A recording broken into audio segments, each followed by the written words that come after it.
Party में जाते हुए लैरी और जोन, जो एक बूढ़ा दंपति हैं, छोटी छोटी हर बात पर आपस में बहस करते रहते हैं। बहस में इतने उलझे होते हैं कि गाड़ी चलाते समय ध्यान नहीं रहता और उनकी कार दूसरी कार से टकराने ही वाली होती है। बेटे के घर पहुंचने पर लैरी जोन के हाथ पर बंधी पट्टी को उसकी शर्ट की आस्तीन से छिपा देता है। लैरी जोन को याद दिलाता है कि आज उसे परिवार को अपने कैंसर की बीमारी के बारे में बताना चाहिए। जोन कहती है कि वह यह बात किसी और दिन बताएगी क्योंकि वह अपने पोते पोती की जेंडर रिवील पार्टी बिगाड़ना नहीं चाहती। परिवार दोनों का प्यार से स्वागत करता है और उनकी 65 साल की शादी को लेकर मजाक करता है। परिवार जोन को बताता है कि उन्हें नीचे स्टोर रूम में उसकी पुरानी तस्वीरों का एक डिब्बा मिला है। उन तस्वीरों में एक फोटो जोन की पहली शादी की होती है जिसमें उसका पहला पति ल्यूक है जो युद्ध में मारा गया था। इसी दौरान लैरी प्रेट्जेल खाते हुए अचानक घुटन महसूस करने लगता है। वह ठीक से सांस नहीं ले पाता और जमीन पर गिर जाता है। कुछ ही पलों बाद लैरी होश में आता है और देखता है कि वह एक ट्रेन में है और उसके ऊपर गुलाबी कन्फेटी गिर रही है। एक बच्चा जो बहुत बड़ा सूट पहने होता है कहता है कि लैरी को यह सब उम्मीद नहीं था और फिर चला जाता है। ट्रेन रुकने पर लैरी देखता है कि कई लोग अस्पताल के कपड़े पहने हुए हैं। वह उन यात्रियों के पीछे पीछे चलता है और एक बहुत भीड़ वाली जगह पर पहुंचता है जिसे जंक्शन कहा जाता है। वहां लोग लैरी से ऐसी बातें करते हैं जो उसे समझ में नहीं आती। लैरी रिसेप्शन पर कहता है कि उसे किडनैप कर लिया गया है, लेकिन रिसेप्शनिस्ट कहती है कि ऐसा कुछ नहीं हुआ। वह बताती है कि लैरी को तब तक इंतजार करना होगा जब तक उसका एसी नहीं आता। कई घंटे बाद भीड़ कम हो जाती है और लैरी कुर्सी पर सो जाता है। अन्ना उसे जगाती है और कहती है कि वही उसकी एसी है। एसी का मतलब होता है आफ्टर लाइफ कोऑर्डिनेटर, यानी लैरी की मौत हो चुकी है। लैरी यह मानने से मना कर देता है कि वह मर चुका है। तभी वह कन्फेटी देखकर समझ जाता है कि जेंडर रिवील में लड़की निकली है। अन्ना उसे आईने में देखने को कहती है। लैरी देखता है कि वह दोबारा जवान दिखने लगा है। अन्ना बताती है कि जंक्शन पर पहुंचने पर लोग अपने सबसे खुश समय वाले रूप में बदल जाते हैं। लैरी बार बार कहता है कि उसे अपनी पत्नी के पास लौटना है। अन्ना उसे चुप कराने के लिए थप्पड़ मार देती है। अन्ना बताती है कि यह जगह स्वर्ग नहीं है, यह जगह जिंदगी और हमेशा की जिंदगी के बीच का एक स्टॉप है। अन्ना उसे सख्त मना करती है कि वह किसी भी लाल दरवाजे से न जाए। अन्ना उसे अस्थायी कमरे में ले जाती है और अलग अलग अनंत काल के विकल्पों के ब्रोशर देती है। लैरी को वहीं रहना है जब तक वह अपने लिए अनंत काल चुन नहीं लेता। टीवी के सभी चैनलों पर अलग अलग अनंत काल के विज्ञापन आते हैं। लैरी जंक्शन में घूमते हुए बहुत सारे स्टॉल देखता है। अंत में वह एक बार में जाकर बैठ जाता है। एक सुंदर महिला उसके पास बैठती है और उससे फ्लर्ट करती है। बारटेंडर ल्यूक बताता है कि यहाँ अनंत काल का प्रचार करना मना है। ल्यूक साफ करता है कि वह फरिश्ता नहीं बल्कि एक आत्मा है। ल्यूक नियम समझाता है कि एक बार अनंत काल चुन लिया तो उसे बदला नहीं जा सकता। अगर वह कोई नियम तोड़ता है, ज्यादा देर रुकता है, तो वे उसे शून्य में डाल देंगे। शून्य एक भयानक जगह है जहां हमेशा अंधेरा रहता है और कुछ भी नहीं होता। लैरी बताता है कि जोन को कैंसर है और उसने वादा किया था कि वह उसका पूरा ध्यान रखेगा। अब उसे अफसोस हो रहा है कि वह उसे अकेला छोड़ आया, इसलिए वह दुख में एक और ड्रिंक मंगाता है। अगले दिन सुबह अन्ना उसके कमरे में आकर उसे उठाती है। सिर दर्द और थकान की शिकायत करते हुए लैरी पूछता है कि यहाँ आत्माएं काम क्यों कर रही हैं। अन्ना समझाती है कि कुछ लोग अपनी मौत को मान ही नहीं पाते, कुछ लोग अपने चाहने वालों के आने का इंतजार कर रहे होते हैं। सबसे मुश्किल हालत उनकी होती है जो अनंत काल का चुनाव नहीं कर पाते। लैरी पूछता है कि क्या जोन की मौत जल्द होने वाली है। अन्ना कहती है कि वह यह जानकारी नहीं देख सकती। लैरी तय करता है कि वह जोन का इंतजार करेगा। एना उसे बताती है कि वह 7 दिन बाद एक चौकीदार की नौकरी कर सकता है। उस नौकरी में उसे नीचे बेसमेंट में भी काम करना पड़ेगा। कई दिन गुजर जाते हैं लेकिन जोन नहीं आती। अन्ना कहती है कि जोन को आने में महीनों लग सकते हैं, इसलिए लैरी फैसला करता है कि वह एक ऐसी जगह तैयार करेगा ताकि जोन को आने पर घर जैसा महसूस हो। उसी रात लैरी जोन के लिए एक पत्र लिखता है जिसमें वह सब कुछ समझाता है। उसी वक्त कैंसर की वजह से जोन की मौत हो जाती है। जोन की आत्मा ट्रेन में जागती है जैसे लैरी जागा था। अगले दिन अन्ना लैरी को उसकी तय जगह की ओर ले जाती है। लैरी अन्ना से कहता है कि वह उसकी चिट्ठी जोन को दे दे। अन्ना बताती है कि ऐसा करना नियमों के खिलाफ है। वह लैरी को गले लगाकर विदा लेती है। लैरी स्टेशन की तरफ जा रहा होता है और उसी समय जोन ट्रेन से उतरती है। एस्केलेटर पर लैरी जोन को देखकर चौंक जाता है। जोन लैरी को पहचान नहीं पाती। घबराया हुआ लैरी जल्दी से रास्ता बदलता है। वह तेजी से जंक्शन की तरफ लौटता है जहां जोन आईने में अपना जवान चेहरा देख रही है। अंत में लैरी और जोन एक दूसरे को गले लगाकर दोबारा मिलते हैं। जोन को यह समझ आ जाता है कि उसकी मौत हो चुकी है। वह लैरी को इस बात पर डांटती है कि वह इतनी मूर्खता से कैसे मर गया। उसी समय जोन का एसी यानी आफ्टर लाइफ कोऑर्डिनेटर रयान आ जाता है। रियान जोन को लैरी से अलग कर देता है। वह जोन को उसके पहले पति ल्यूक के पास ले जाता है। ल्यूक 67 सालों से जोन का इंतजार कर रहा था। उनकी मुलाकात बहुत भावुक और प्यार भरी होती है, लेकिन लैरी बीच में आकर उन्हें रोक देता है क्योंकि लैरी जोन को अपने चुने हुए अनंत काल में ले जाना चाहता था।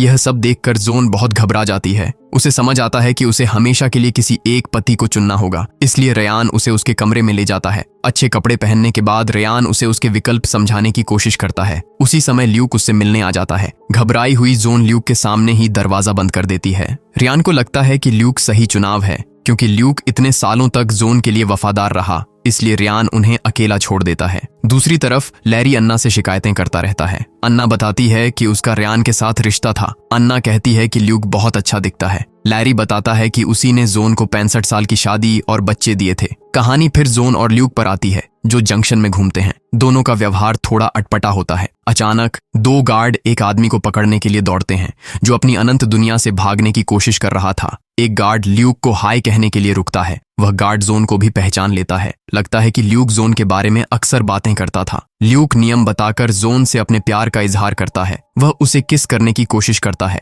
लेकिन जोन दूर हट जाती है। उसे बहुत अजीब और घबराहट महसूस होती है। जोन कहती है कि उसे फैसला करने के लिए समय चाहिए। वह वहां से चली जाती है। थोड़ी देर बाद लैरी जोन के कमरे में आ जाता है। जोन और ज्यादा घबरा जाती है और लैरी पर चिल्लाती है। वह लैरी को फिर से याद दिलाती है कि उसे सोचने का समय चाहिए। जोन बताती है कि लैरी की मौत के बाद उसकी बेस्ट फ्रेंड भी मर गई। फिर लैरी कुछ प्रेट्ज़ेल खाता है और फिर से उसका दम लगभग घुट जाता है। यह देखकर जोन डर जाती है। जोन कहती है कि उसे अकेले सोचने का समय चाहिए। लैरी अपनी गलती के लिए माफी मांगता है। जोन उसे अपने कमरे से बाहर भेज देती है। लैरी वापस अपने कमरे की ओर जाता है, लेकिन अगले दिन सुबह लैरी जोन को इंतजार वाले कमरे में ले जाता है।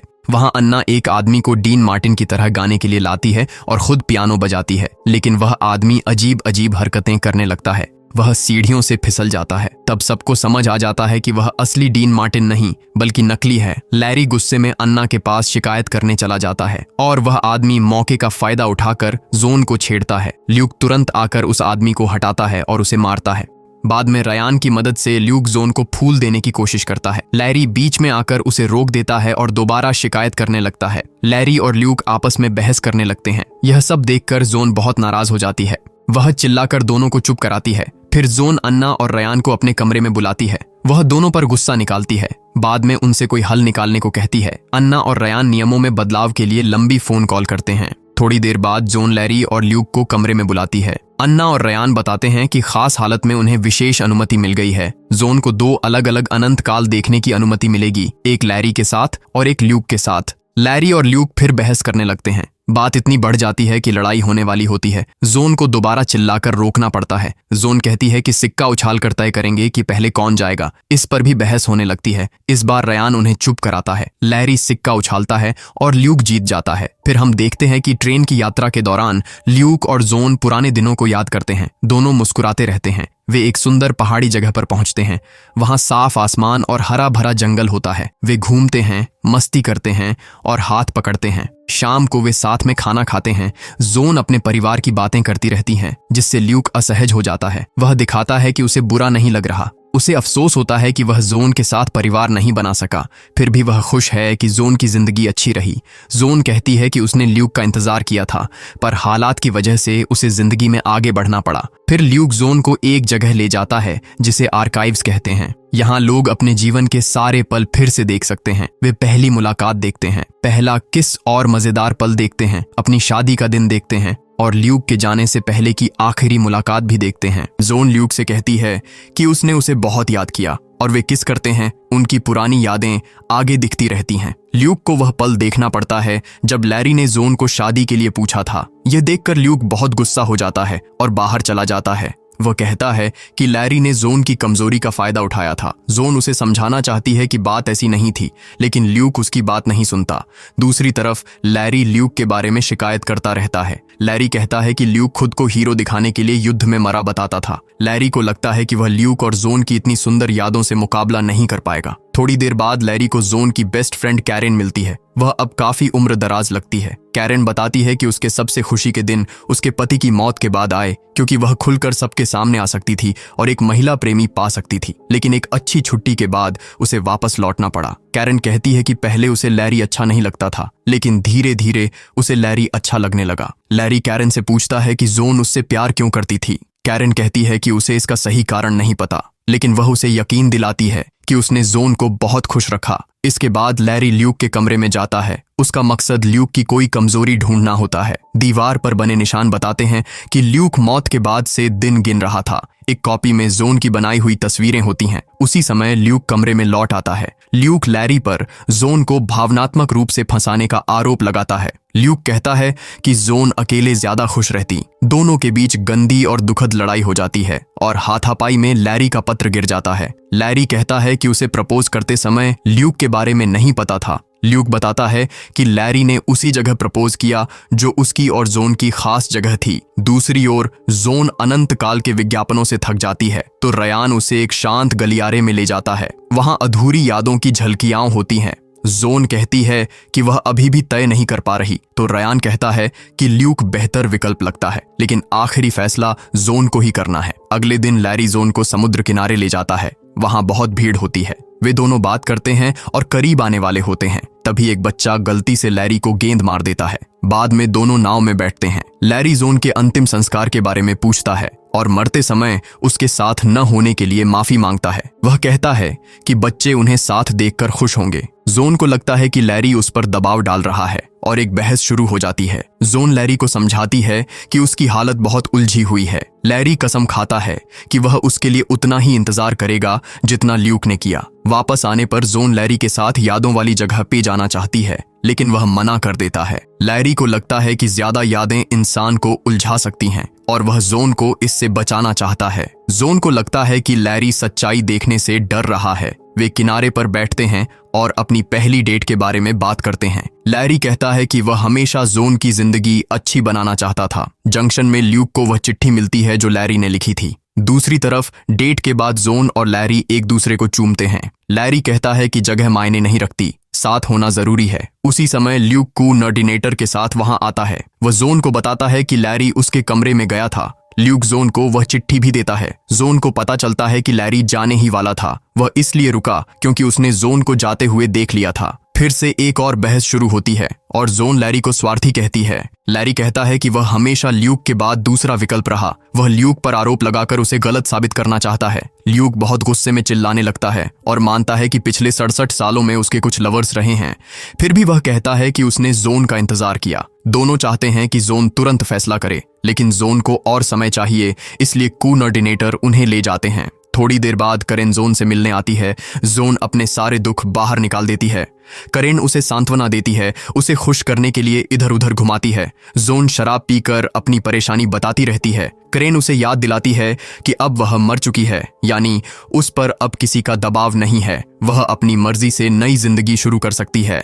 बार में लैरी और ल्यूक भी ज्यादा शराब पीते हैं और नशे में वे आपस में घुल मिल जाते हैं। दोनों एक दूसरे की तारीफ करते हैं और कहते हैं कि जोन उनके लायक नहीं है। अगली सुबह जोन को सिर दर्द होता है। अब वह तय कर चुकी होती है। वह दोनों को बुलाती है और कहती है कि वह खुशकिस्मत है कि उसके पास दोनों हैं। वह समझती है कि किसी एक को चुनने पर पछतावा रहेगा, इसलिए वह फैसला करती है कि वह किसी को भी नहीं चुनेगी और रोती हुई वहां से चली जाती है। लैरी ल्यूक को बताता है कि वह सही था। ल्यूक स्वीकार करता है कि उसे लैरी से जलन होती है क्योंकि लैरी ने जोन के साथ पूरी जिंदगी जी।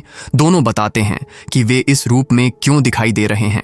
लैरी को अचानक सच्चाई समझ में आती है और वह बाहर चला जाता है। स्टेशन पर लैरी जोन से आखिरी बार बात करने की गुजारिश करता है। वह बताता है कि उसके बाल लंबे हैं, लेकिन शादी के दौरान वह हमेशा छोटे बाल रखती थी। इसका मतलब है कि उसकी असली खुशी ल्यूक के साथ थी। इसी कारण लैरी जोन को ल्यूक के साथ जाने के लिए कहता है। जोन हिचकती है, पर लैरी उसे सही फैसला लेने को कहता है। दोनों दुख के साथ आखिरी विदाई लेते हैं। कुछ समय बाद ल्यूक और जोन साथ आगे की यात्रा पर निकल जाते हैं। लैरी अकेला रह जाता है और उलझन में होता है। उसे मालूम पड़ता है कि एना और रयान ने फिर से रिश्ता जोड़ लिया है। एना लैरी की निस्वार्थता की तारीफ करती है। एना कहती है कि दूसरों की मदद से उसे जीवन का अर्थ मिला। जोन और ल्यूक शांत जगह पर नई शुरुआत करते हैं। वे साथ समय बिताते हैं और नए दोस्त बनाते हैं। वे पुराने दिनों की तरह मस्ती करते हैं। जोन के मन में बेचैनी पैदा होती है। जोन फिर से लैरी से जुड़ी यादें देखने लगती हैं। ल्यूक उसे खुश करने की कोशिश करता है, लेकिन जोन को अच्छा नहीं लगता। वह बार बार अतीत में लौटती है। आर्काइव्स क्लर्क कहता है कि वहां ज्यादा समय बिताना ठीक नहीं। उसे समझाया जाता है कि अतीत छोड़कर आगे बढ़ना ही सही है। एक रात ल्यूक कहता है कि उनकी जिंदगी बिल्कुल सही है, लेकिन जोन को यह सुनकर उलझन होती है और वह कुछ कह नहीं पाती। अगले दिन ल्यूक फिर से कोई प्लान बताता है और जोन अब खुद को संभाल नहीं पाती। जोन कहती है कि ल्यूक को चुनना उसकी गलती थी। यह सुनकर ल्यूक बहुत नाराज हो जाता है। जोन बताती है कि ल्यूक के साथ उसकी खुशी इसलिए ज्यादा थी क्योंकि उनका प्यार जवान उम्र का था। उस समय जिम्मेदारियां नहीं थीं, सिर्फ आजादी थी। जोन कहती है कि असली प्यार सिर्फ आसान पल नहीं होता, प्यार में मुश्किलें और संघर्ष भी जरूरी होते हैं। जोन को महसूस होता है कि ल्यूक पुरानी जोन से प्यार करता है। जोन फैसला करती है कि वह लौटेगी, भले ही खतरा क्यों ना हो। जोन रोते हुए अपने प्यार को स्वीकार करती है, पर ल्यूक उसे छोड़कर चला जाता है। कुछ समय बाद जोन वहां से निकलने की योजना बनाती है। बहुत सोचने के बाद ल्यूक वापस आता है और मदद करने को तैयार हो जाता है। दोनों आर्काइव्स में जाते हैं और ल्यूक क्लर्क के सामने बहाना बनाता है। जब क्लर्क उसका ध्यान रख रहा होता है, जोन चुपके से अंदर चली जाती है। फिर ल्यूक भी सामान्य तरीके से अंदर जाता है। दोनों अपनी शादी की याद देखकर भावुक विदाई लेते हैं। जोन अतीत की यादों के रास्ते से आगे बढ़ती है। तभी उसे अलार्म और गार्ड्स की आवाज सुनाई देती है। सुरक्षाकर्मी उसके पीछे पड़ जाते हैं। वह भागती है और एक दरवाजा पाती है जहां उसे ल्यूक की मौत की खबर वाली याद दिखती है। अगली याद लैरी से झगड़े की होती है। गार्ड्स आ रहे होते हैं, इसीलिए वह दरवाजा बंद कर ऊपर भागती है। गार्ड्स के पीछे होने के बावजूद वह आगे बढ़ती रहती है। वह हार नहीं मानती। जोन आखिरकार जंक्शन पहुंच जाती है। वह रिसेप्शनिस्ट से लैरी के बारे में पूछती है, लेकिन वांटेड साइन देख लेती है। उसे पता चलता है कि उसे पकड़ा जा सकता है। रायन और एना उसे छिपाते हैं और मदद करते हैं। जोन लैरी को ढूंढना चाहती है। उसे उम्मीद से अलग जवाब मिलता है। आखिरकार बार में जोन को लैरी मिल जाता है। वे साथ ड्रिंक करते हैं और जोन उसे साथ चलने को कहती है। वह चेतावनी देती है कि यह खतरनाक हो सकता है। लैरी बिना डरे उसका साथ चुनता है। थोड़ी देर बाद वे उस इटर्निटी में पहुंचते हैं जो उनकी शादीशुदा जिंदगी वाले पड़ोस जैसी है। दोनों उसी साधारण सच्ची जिंदगी को चुनते हैं जिसमें वे सच में खुश थे। इसी सीन के साथ ये मूवी समाप्त होती है।